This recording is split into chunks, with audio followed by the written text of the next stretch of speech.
हम इस वक्त खड़े हैं वार्ड नंबर 29 के अंदर। वार्ड है डिप्टी मेयर का और असलम फारूकी हैं इसके इस वार्ड के पार्षद। लगातार जो कार्यशाला देखी जा रही है, लगातार जो दावे किए जा रहे हैं निगम की ओर से कि हम क्षेत्र के अंदर काम कर रहे हैं। यहाँ काम तो छोड़ो, मैं आपको यहाँ की जो सफाई व्यवस्था है और जो नियम और कानून है वो कैसे पार्षदों द्वारा उड़ाए जा रहे हैं वो साफ साफ देखा जा सकता है। ये मेरे साथ में एक नाला है जिसको नागतलाई नाला कहा जाता है, जिसमें साफ साफ देखा जा सकता है इसकी स्थिति क्या है। क्योंकि ये देख सकते हैं लगातार जो कचरे का ढेर है और टूटी हुई पुलिया है और रोड बगल में है, पर शायद किसी हादसे का इंतजार है, क्योंकि हादसा होने के बाद में ही प्रशासन जागता है। क्योंकि लगातार ऐसे मामलों में देखा गया है कि जो सफाई व्यवस्था और जो मरम्मत का जो कार्य है, पुरानी जो हेरिटेज है, जो कि पुराना नाला है, तो कहीं ना कहीं इसको रिपेयर की जरूरत है। क्योंकि यहाँ स्थानीय लोगों का लंबा विरोध है, काफी समय से विरोध कर रहे हैं, पार्षद से संपर्क कर रहे हैं, पर शायद कोई सुनवाई नहीं हो पा रही है। क्योंकि हम बात करेंगे स्थानीय लोगों से कि लगातार जो इस पे काम जो चल रहा है, डिप्टी मेयर हैं, स्थानीय पार्षद भी हैं, डिप्टी मेयर बने बैठे हैं, पर शायद वो यहाँ से लापता हैं। क्योंकि कुछ लोग यहाँ पे हमारे साथ मौजूद हैं, यहाँ के स्थानीय लोग हैं। पहले मैं आपको वो नाला और विवाद दिखाना चाहूंगा कि जो विवाद है वो विवाद ये है कि आप मेरे सामने ये नाला है, ये नाले का दूसरा रुख आपको दिखाया, ये दूसरा रुख है। क्योंकि अब आपको मैं दिखाना चाहूंगा कि ये सामने मकान बने हुए हैं और 6 फुट से ज्यादा की रोड नहीं है, और ये पूरे नीम और नाले का जो मरम्मत का कार्य है वो किस स्तर पे है वो देख सकते हैं। क्योंकि बाढ़ और बरसात का जो पानी का बहाव क्षेत्र है नाले का, और पूरे शहर का पानी जो इस नाले से गुजरता है, और जो नाले की नींव है वो कमजोर हो चुकी है, कभी भी गिरने की आशंका लगी हुई है। क्योंकि स्थानीय लोगों ने इसको देखते हुए लोगों ने विरोध किया है लगातार इसके मामले को। कई ऐसी बिल्डिंगें भी हैं। मैं हमारे कैमरामैन सहयोगी से कहूंगा कि एक बार वो इस बिल्डिंग को दिखाने की कोशिश करें, क्योंकि नाले के बिल्कुल कोने पर है और ये बिजली का खंभा भी है, और बिल्कुल देख सकते हैं क्या स्थिति। ये असलम फारूकी का वार्ड है।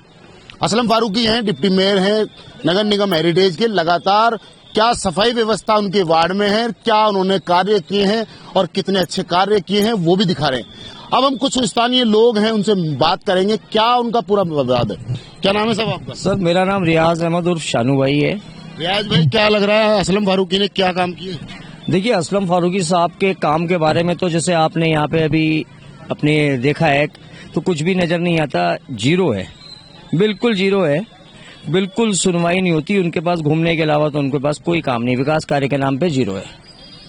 ये देख सकते हैं निराशा जो है जनता के बीच काफी लंबी है, क्योंकि विरोध भी पूरे स्थानीय लोगों ने इसका जो विरोध कर रहे हैं काफी जो देख सकते हैं कि आप लगातार जो इसका विरोध है। असलम फारूकी से जब संपर्क करते हैं स्थानीय लोग, ये इनका आरोप है कि वो मिलने को तैयार नहीं होते हैं और कार्यालय में मिलते नहीं है, और यहाँ जो बाढ़ का जो क्षेत्र है वो कभी नजर आते भी नहीं है।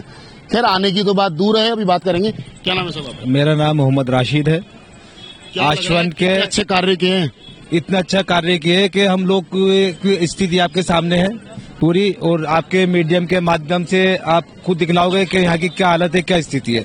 उनको सफाई की कहते रहो, न सफाई होती है, उनको हर चीज के लिए मतलब आश्वासन देते रहो और हमें आश्वासन नहीं मिलते। हम ऑफिस में जाते हैं, ऑफिस में जो ऊपर से नीचे उतर के नहीं आते कि कार्य हो जाएगा, सिर्फ आश्वासन और कुछ भी नहीं। आज तक हमें कुछ नहीं मिला इससे। अच्छा, एक आपको दिलचस्प बात और बताना चाहूंगा कि लगातार जो पिछले सरकार में महेश जोशी मौजूद थे, मंत्री थे, उनके समय में एक बजट पास हुआ था इस नाले को रिपेयर करने का, जिसको कोई 100 करोड़ से ऊपर का बजट था नागतलाई नाले को रिपेयर करने का।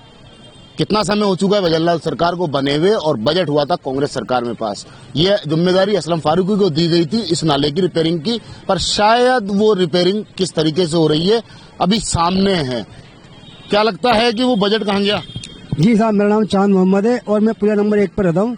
हमारे जो पुलिया नंबर 1 है, उस पुलिया नंबर 1 के मैंने कई बार वीडियो इनको असलम फारूकी साहब को मैंने वीडियो भेजी है, एक बार नहीं 2-3 बार भेजी है, बल्कि उनके ऑफिस के अंदर 2-3 बार हम 5-7 जने जाकर उनको कंप्लेंट भी देकर आए, बगैर लिखित रूप में भी देकर आए उनको।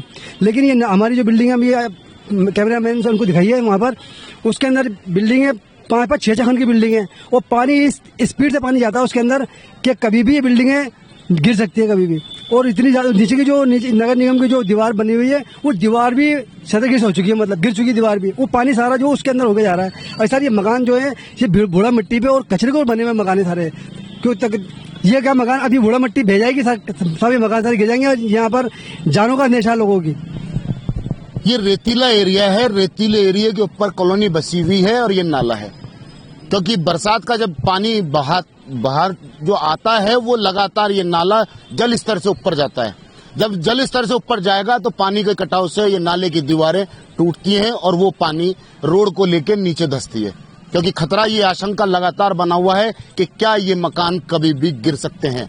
क्योंकि बहुत बड़ा सवाल है, क्योंकि परिवार इसके अंदर रह रहे हैं और लोगों का आरोप लगातार है, पर शायद प्रशासन इसमें कोई दखल देना नहीं चाहता। क्योंकि स्थानीय पार्षद ही बचते फिर रहे हैं, तो जब इनका नेता ही दूर है तो फिर सरकार कहाँ सुनेगी। क्या लग रहा है कि क्या वजह है जी? सर सबसे बड़ी वजह तो इसके अंदर हमारे डिप्टी मेयर साहब की लापरवाही है, क्योंकि वो खाली पार्षद नहीं है। यहाँ से जो है कांग्रेस की सरकार में उनको डिप्टी मेयर बनाया गया था। अब अपने क्षेत्र के अंदर जो व्यक्ति इतना लापरवाह हो सकता है तो वो 100 वार्डों के अंदर क्या ही कर रहा होगा। अब आप ये देखिए 100 कुछ करोड़ रुपए का जो बजट था, ये विधायक महेश जोशी जी जो जलदाय मंत्री थे उनके समय में हुआ। अब उनके क्षेत्र में ये जर्जर स्थिति है और आज ये समस्या पिछले 5-6 महीनों से चल रही है और लगभग अभी ये 3 दिन पुराना ये हादसा है, ये हुआ है। अभी तक वहां से कोई आश्वासन तक डिप्टी मेयर साहब के पास से नहीं आया है। अब इसको देखते हुए तो ऐसा ही लगता है कि साहब ये निगम को लापरवाह कहे या पार्षद को लापरवाह कहे, तो हमें तो ये समझ में ही नहीं आता। ये अंधकार में डूबे बैठे हुए हैं। इस क्षेत्र में एक तरीके से कांग्रेसियों की हमारी मोहर लगी हुई है। बीजेपी के पास अगर जाए तो हमारी सुनवाई होती नहीं है। क्यों नहीं होती है बीजेपी के पास सुनवाई? भाई सिंपल सी बात है कि हमारा उनका एक ही आरोप रहता है कि साहब आप वोट नहीं देते हो, आप वोट देते नहीं हो।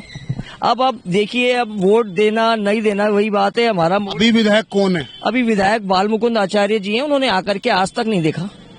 कभी मिले बाल मुकुंद जी से आप लोग? मुलाकात हुई मगर वो कोई रिस्पांस नहीं देते। एक बार यहाँ स्कूल के प्रोग्राम में आए थे, जैसी लोगों ने उनको मुद्दा बताने की कोशिश करी तो उन्होंने क्या किया, अस्पतालों का रुख कर लिया, यहाँ डॉक्टरों की तरफ मुद्दे को घुमा दिया। समस्या उनको समझाने की हमारे लोगों ने कोशिश करी थी कि विधायक साहब हमारे बीच में आए हैं, उनको हमारे क्षेत्र से अवगत कराएंगे, लेकिन पता ये चला वो मुद्दा ही दूसरा हो गया। आपने देखा होगा मेडिकल वाला मुद्दा जो उछला था वो बात वहीं खत्म हो गई। फिर किसी की हिम्मत नहीं पड़ी उतने विवाद के अंदर उनसे बात करने की, क्योंकि हमें तो उनसे क्षेत्र की बतानी थी। मैं भी वहां मौजूद था, थोड़ा दूर था उनसे, सोचा था जाकर के उनसे बात को करूंगा, लेकिन जब देखा वो विवाद होने लगा तो भाई विवाद में कौन पड़ेगा। ये देख सकते हैं जो लगातार जो विवाद है। अब देखने की बात यह है कि जो महेश जोशी इसमें विधायक थे पहले, उनके दौर के अंदर ये बजट पास हुआ जो नागतलाई नाले को रिपेयर करने का। अब वो बजट तो पता नहीं कहाँ गया, पर शायद स्थानीय जो पार्षद हैं असलम फारूकी वो भी लापता हैं। और फिर बड़े मजे की बात आती है कि यहाँ के विधायक बने हैं नए नवेले बाल मुकुंद आचार्य।